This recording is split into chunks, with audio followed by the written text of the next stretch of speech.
is called segmentation. And segmentation is a conceptual thing. It's a viewing thing. That when you look at a body or a line and form, if you look at a person standing in a fully extended position with their arms over their head, if they're a line, to you visually it prescribes a straight line. Or you could say a one-segment shape. Now any rather abrupt bend in that shape becomes by definition a two-segment shape. So she bends over a little bit.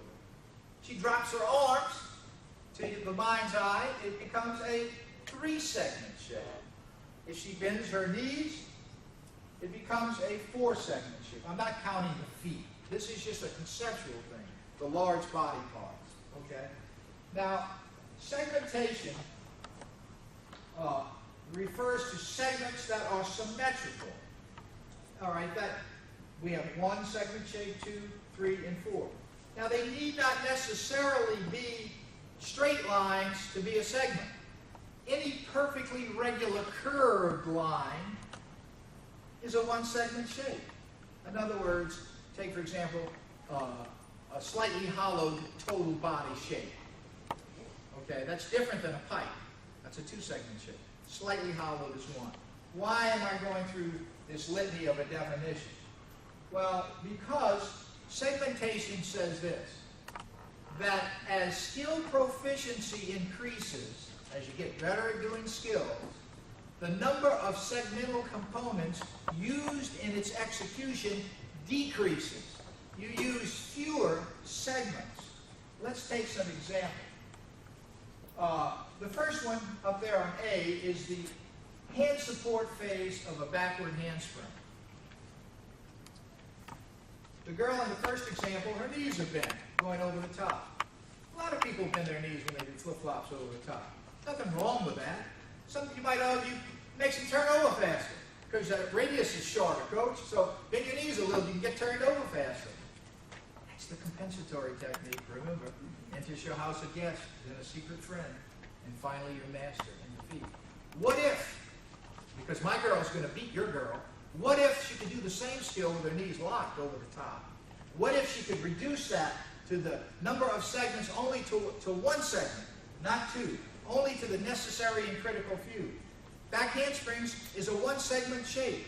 Back handsprings going down the mat really is going from a slightly arched to a slightly hollowed, slightly arched, slightly hollowed. That's the shape change.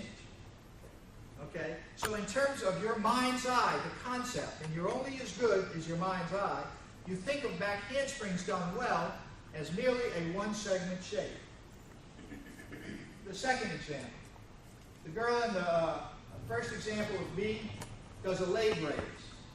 Because of lack of flexibility in her hips, she has to bend the knee of the support leg to get that other leg up there. You know, it's kind of like, I can do this one real well because I've practiced inflexibility for years. You know, you go to lift this up and you can't go any higher, so you bend your knee to get your leg up.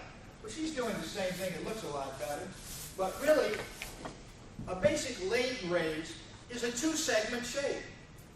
If she had adequate flexibility in her hip joints and appropriate muscular power, she could take that leg and go, just like in ballet, bless them, raise that leg up. Okay? In fact, ballet is wonderful. Classical ballet for gymnastics. Don't let anybody tell you any different. It's wonderful. I used to think they were crazy until I discovered it was I who was crazy, and they were right. Okay? The ability to control the limb, just raise it right up like that to a two-segment shape. You can't reduce it to a one-segment shape unless, of course, you cut a leg off. Okay, so what is the necessary or fewest number of segments for B? It's a two-segment shape. Does that mean you should do it that way at the start? No. You can do it like this. I'm doing the same thing. I'm doing a lot of segments. But your job is refining the performance. Reduce it from 8 to 10 to 7 to 4 to 2. You follow me? That type of thing. All right, the number C, this is the input phase for a front handspring. This girl uses, a lot of kids tend to do this. When they put their arms down, they tend to decrease in their shoulder angle. Okay? And there's nothing wrong with with that when you learn it, okay? It's refining the process, though. It's really a 3-segment shape. You notice this is a perfectly regular curved shape. So 1 segment. And you have to bend your knee in order to push. You can't do it lock knee because you need a push leg. It is, by definition, a 3-segment shape. There's a lot of problems with a decreased angle like this because when you punch on the ground, you're only on the ground for a moment. A split second in time. You don't have time to go from here to here. By the time you start to do that, school's out, you're already off the ground. Not very high, but you've already spent yourself. You have to be already in position. Jonathan Livingston Seagull said, perfect flight is being there.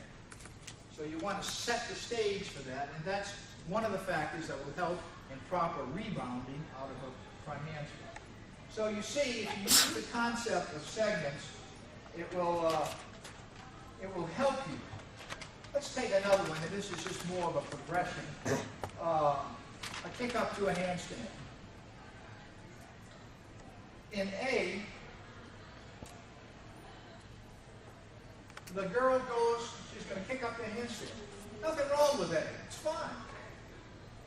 But I'm looking at it and I'm seeing that she drops her arm. She goes from a 1-segment shape to a 3. Bends her knee, drops the shoulder joint, decreases the shoulder joint, bends her knee.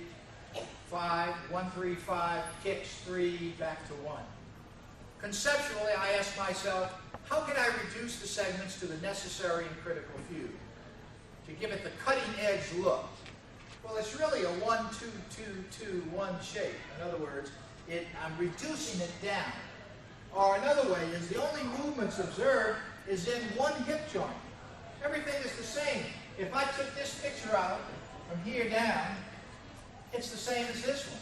If I took this out, it's the same as this one. In other words, you reduce it so that the movement you observe is cleared and focused. It's not random with different things going on. It's purposeful. It's directed. It shows sureness of execution.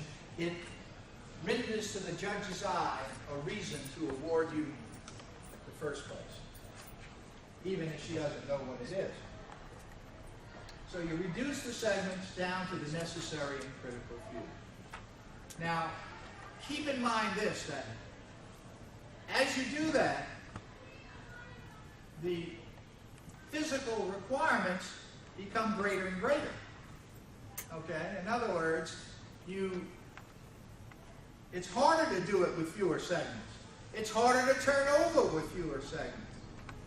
Okay? That doesn't mean we shouldn't do it. It means that we should do it because it looks better. Okay? And it will gain you a victory that you otherwise would not enjoy because they say, you know, for some reason that girl just moves better. Nastia, she's very good with reducing segments so that our lines are just flow patterns. They're not angles. In fact, I think Tony Gaiman talked about taking the angles out of tumbling, something like that. It was very good. I like the idea of his concepts there because it's saying the same thing.